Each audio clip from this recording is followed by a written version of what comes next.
Kepolisian Polres Muba mengungkap fakta kasus penembakan kaca bus AK Putra remaja saat melintasi di Jalintim Muba.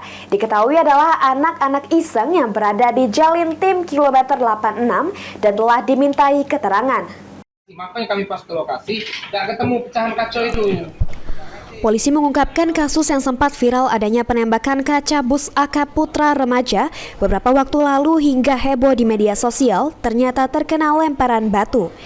Menurut Kapolres Muba AKBP Imam Safi'i, saat ini pihaknya telah mengamankan para pelaku sebanyak 5 orang yang masih di bawah umur dan sudah dipertemukan dengan pihak bus Putra remaja Senin 29 April 2024.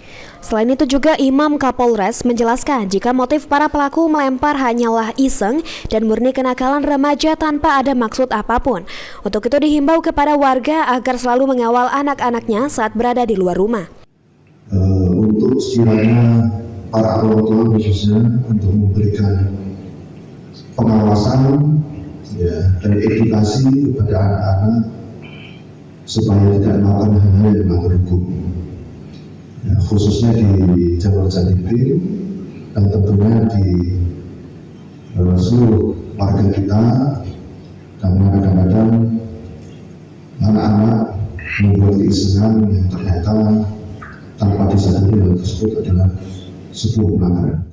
Sebelumnya kejadian berawal saat bus AK Putra remaja sedang melintas beriringan di Jalintim Muba, tepatnya KM 56, Desa Babat Banyuasin, Kecamatan Babat, Supat Muba.